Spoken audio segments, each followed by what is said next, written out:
Hello and welcome to the 10th and final SCAYLE debate. And the interesting day and thing about today is that it's actually the anniversary of another big milestone in television history, which is the first full episode of The Simpsons, which weighed in on December 17th, 1989. And who would think that a show about a dysfunctional family just trying to make it by in the modern day and age, or modern then, would give us so many lessons for retail. And I think Homer's favorite term, "dough," seems to be the key phrase that we say right after we launch a new platform or a new technology project, which is a little sad, but I would say that definitely The Simpsons represents all of us, at least some of the time. Today, we are actually tackling our own Springfield level fiasco, which is, have we massively overcomplicated retail technology? And if we were going to really simplify things, what does that look like? I mean, it almost feels like simplification is the holy grail of technology, because at the end of the day, most users don't want something more complicated. They don't want another option added to the new UI. They don't want another step in their workflow. They want things that just works. And that is really why companies like Apple have become so complicated. Just to recap some of the things we've done, we've been through a huge journey here, and we really thank you for being a part of it. This is our last week before the holidays and our last of the year for this debate series. So, but after feeling about this, e-commerce feels like we went in the opposite direction. More buttons, more wizards, more things to fail, more steps in the process, more apps to log into. How do we go in the other direction? This is really the challenge that we put in front of our debaters today. As a reminder, this debate series is brought to you by SCAYLE, which is the e-commerce platform built for enterprises. Re-platform in under 7 months, launch new markets in minutes, and execute even your most ambitious promotions flawlessly and simply. No more bottlenecks, no more pain, and just a platform that really works. So first up, we actually have a number of controversies in our debates. The last couple of weeks, we've had some co-winners, which has been fun. Matt Ezyk, who's been on that journey, and actually saw Matt last week here in New York City for a great dinner. Thank you, Matt. He talks about building for edge cases, and now everything is fragile. Let's see what he has to say.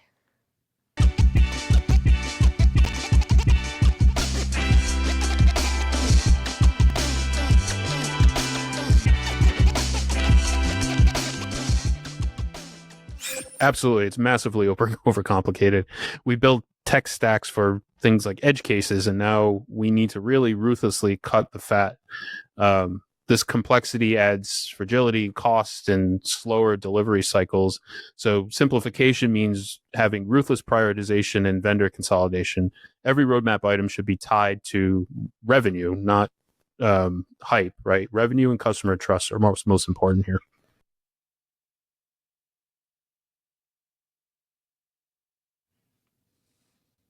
Matt really cuts the chase in that things need to be based on reality, not hype. We need to ruthlessly prioritize, which is not something businesses have been historically good at.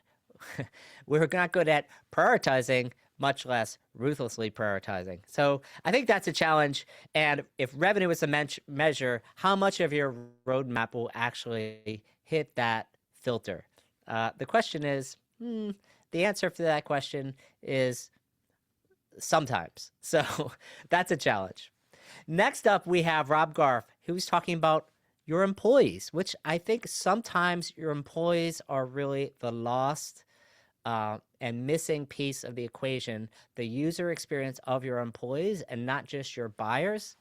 No one talks about those things. And so Rob is going to give us his take on where that fits into the simplification angle.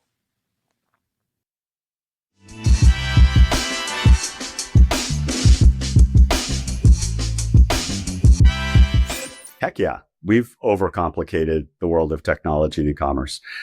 I want to bring back something Andy Ladata, who's now the CEO at Vitamin Shoppe, but was the CIO at Pier 1 at the time when he said this was, you can't have a seamless experience for your customers if you don't have a seamless experience for your employees. Meaning if your merchant, your marketer, your digital team, your finance team, your distribution, if they have a hard time doing their job, if there are silos in the technology and the way they're doing their business, if it's really difficult to be able to serve a customer who has a question coming in through chat, text, phone, email, whatever the case might be, it's going to provide a clunky experience for the end consumer. And so I think simplification is critical. Let me say that again. Simplification is critical, both in the front end for the consumer and the back end for the associates and employees. I think that, by the way, comes so much into play. We've talked so much about digital, but into the physical store, because every question you've asked me, whether or not intended, was focused on digital, but everyone could be equated to the physical store and the omnichannel experience. And bringing digital into the four walls and changing the paradigm from just the checkout process, where it's all about speed and efficiency, to the check-in process, which it's all about engagement and service, is a critical shift that everyone needs to make. And so having that simplicity for the associate in the physical store, arming them with the same exact information that the consumer has, will be tantamount as retailers look to blend the online and offline experience. Rob has an interesting point here, and some of the times he's emphasizing it twice, which is simplification is critical. And if you look at what he's saying, he's ultimately saying that if employees need 6 logins to answer the problem that the customer is having, maybe the problem isn't the buyer's experience, maybe it's your customer's experience. And going into the omni scenario, walking into the store and having that iPad fail is, we've always heard about these clienteling solutions, but why do they never seem to deliver what the customer wants? Why do they never seem to actually allow the representative to see things quickly, easily, simply? And the customer could just as easily do it themselves. It almost feels like the customer continues to have better tools than the sales reps themselves, which is a challenge. So putting an emphasis on staff, if you're in the form of the debate, Rob's answer really stands out here. If you were just like, amen, our staff are struggling with these tools, and it's not about the buyer, it's about staff, Rob is the voter for you. Next up, we have everyone's favorite retail therapist, Suze Dowling, who's talking about complexity being a status symbol, and that's where we actually went wrong. Let's listen in.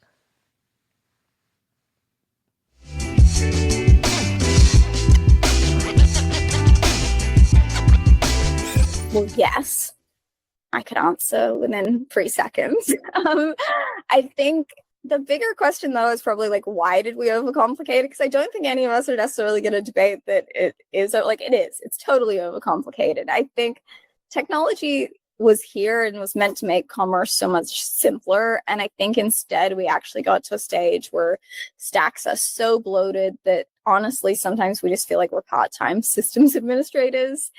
And I don't think it's necessarily there's just like a bunch of feature creep or, vendor greed here. I think that we as an industry reward complexity. And sometimes I think we mistake more equals better.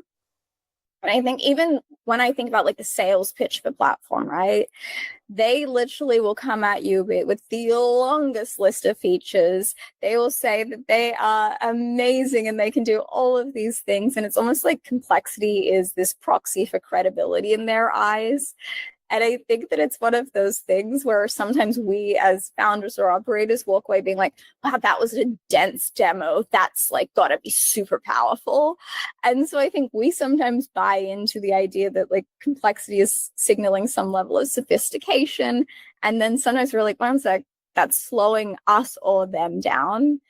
And I think if you just look at some of the winners of the past, decade or so, they're not the most complex, right? Like Shopify didn't win because it had the most features when it started out. It won because it made launching a store like just so radically simple. And it's so funny because I came from an agency world pre-Shopify when we were doing all these custom builds, and just like the heaviness and the expense of that versus Shopify changing the game. And likewise, it's like, think about like Stripe and like that winning because of payments becoming just so invisible and easy, or Klarna because it, made checkout like so frictionless in some ways for people. And I think that there's a through line in some ways of solve a pain point, but also subtraction here, not addition. It's like not more is more is more. It's like actually less, but do it well. And I think that is so important that we kind of come back, because again, at the end of the day, we are humans selling to humans and creating products, whether physical or digital, for other humans. And I think that you just don't want to overcomplicate things with your customer, with your team, or with the relationship you have with the technology itself. And I think it's just why so much of this in life, honestly, is clarity. Clarity is what allows you to be clear on the problem you're solving, whether it be for a customer, whether it be with a platform. Clarity, I think, is what compounds and makes teams faster and reduces those errors. And I think that it's something where if I had my 2 cents of talking to, say, like a platform design team, I'd say like stop designing for engineers or to have like more is more or to have the longest features list. Like design for the real people using them, and ultimately for the customers and what we can then provide to them. Because I think sometimes like the tech stack makes sense to an engineer perhaps, but it may not make the most sense to the person actually like doing the work or running the campaigns. So yes, we've definitely overcomplicated it. There's like no argument there. I would sit there and like laugh if anyone said that we hadn't. But I think it's now, okay, how do we continue to simplify, and where does that innovation come in the future, which I think is radical subtraction to allow for, again, really solving for the opportunity and problems versus just, solving for, a feature set that's based on data. I think, simplicity is what wins in the market. I just like Suze's term radical subtraction. Reminds me of some of the things that Matt said earlier in the debate. And I think Suze is really speaking here to our collective psychology, meaning sophisticated meant more feature rich. And I think anyone who's been through an RFP or been on the other side of like a Forrester Gartner survey from the platform vendor or application suite side, filling out dozens and hundreds of questions as part of a pitch to narrow down a platform based on things that, are we going to use all these things? Is this really our decision criteria? What's going to make us faster? What's going to make our employees more confident, nimble, and able to serve our customer better?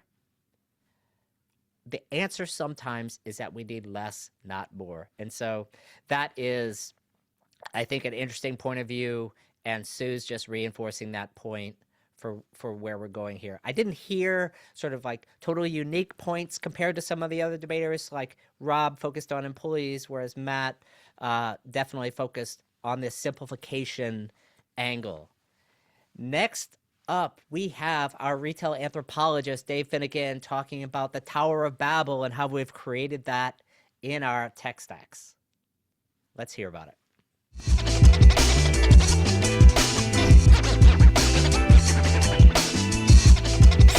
Yes, the short answer is absolutely yes, we have. It's a little bit like the Tower of Babel, right? Every platform, every point solution speaks a different dialect. If we think about this from an anthropology perspective, in anthropology, we call this linguistic fragmentation. And when you have fragmentation, it's harder for the community to work together. And it's harder to trade, it's harder to transact, it's harder to create culture. And so I think simplification comes from, first of all, identifying what's at the core of shopping, which is discovery and trust and decision making and transaction and fulfillment, kind of boiling it down to the basics. Everything else is kind of ornamentation. We should strip away all the extra stuff and really, sometimes especially when it comes to technology, as a technologist, I always wanted to reduce the number of tools I had. But I realized over time that it wasn't about reducing the number of tools, but more about creating a set of tools that all speak the same language. From an anthropology perspective, cultures survive when they reduce their complexity down to shared meaning. I feel like retail tech should do the same thing.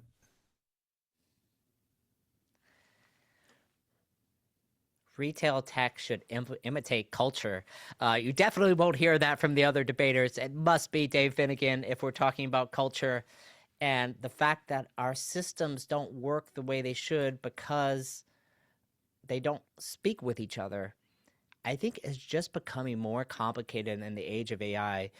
Half the time our ERP integration doesn't work or our OMS integration isn't working as planned from our platform.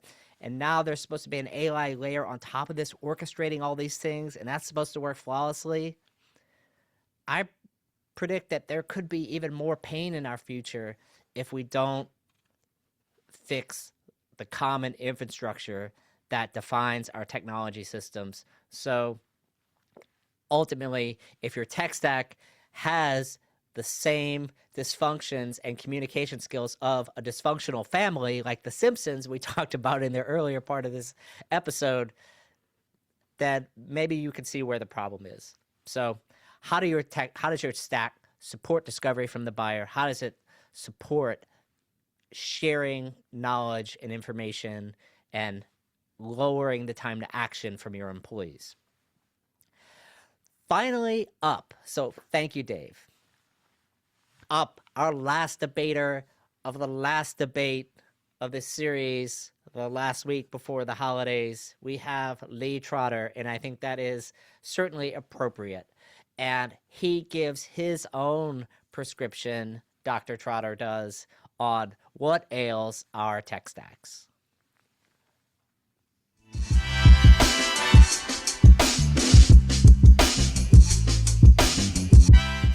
Yes. I mean, if you want a my free answer, how many times, do you go up to a cashier today at the smallest coffee shop that's on one of those, all-in-one iPad systems, and it doesn't work because one of the plugins is broken, and it's but they wanted to track the loyalty. So they use a third-party loyalty that's half-baked. And so they put it in there because that was the one that gave them the best deal. And it doesn't actually work because they're one of 5 people using it, right? So it's all of those things that are causing problems.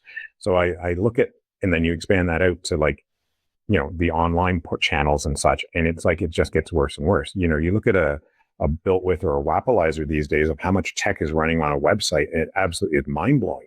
And how much value is all of that stuff giving you these days as a brand, as a vendor?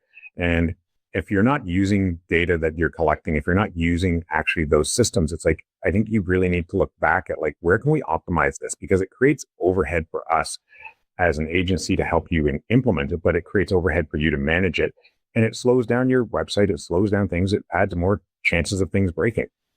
So, you look at all of the things that people are doing where it's oh, well, everyone else is doing it, so I should. That doesn't mean it's a good idea, right? You go to a website store for the first time in a while, and what's the first thing that happens? You wait for all the pop-ups to happen so you can close them so you can go and find what you actually want to buy, right? That is the most annoying thing out there. But everyone does it. So if you're not doing it, you think you're missing out, right? There's some serious FOMO there. How many times do people actually sign up on that, right? I'd love to see statistics on that of a main brand website. That'd be an awesome research thing to do, to see if everyone's doing it, but it is actually converting everyone. 10% off is almost a given these days. Just give 10% off, right? At some point, don't pop it up. Just say, hey, we recognize you were a new visitor to the site. Here's your 10% off because, we can identify that you're new. And then you're getting that extra perk without actually annoying the customer on their way to the checkout. You want to make your checkout as seamless as frictionless as possible. And putting pop-ups in front of them is not the way to do that. And that's just, adding on the text seems like a good idea, but is it really?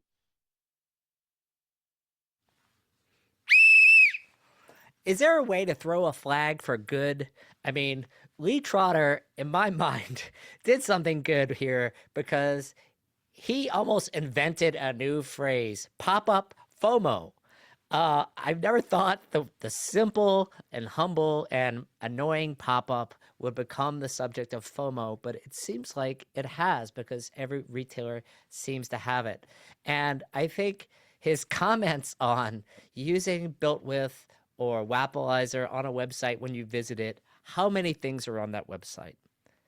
What is the number one thing that could slow a website down? Adding components to it. And so when we talk about complexity, if your built with tab is measured in dozens and hundreds instead of tens, Houston, we might have a problem here. And so I think Lee, ever the technologist, really gets to the heart of that. And, just extra points for pop-up FOMO because I really appreciate that phrase. And so he's kind of going full scorched earth on the industry. So fewer systems, fewer breakpoints. How do we do that? If you rebuilt your site tomorrow, what would you not reinstall? I think it's a fascinating question. So today, we've gone through a number of great debaters. That actually wraps up our episode 10, which is a debate that proves simplification can be a strategy if you just implement it properly. And maybe it could even be necessary for your survival. So we've had quite a number of debaters today with different opinions. I think Matt and Suze were definitely in the simplification camp. Rob was a cry for help for employees, and Lee really throws the entire industry and calls them to the carpet saying, stop copying dumb things that annoy customers. That makes your website more complicated. That makes your experience more complicated. So, or finally, is the answer really, to quote Homer Simpson, if something is hard to do, it must not be worth doing. So that really channels simplification as well. Except in e-commerce, everything is kind of hard to feel. So that said, we're wrapping up with a vote. You know what happens next. We're going to throw up our poll. Which debater resonated with you? Fill out your vote today. Is it Matt, Rob, Suze, Dave, or Lee?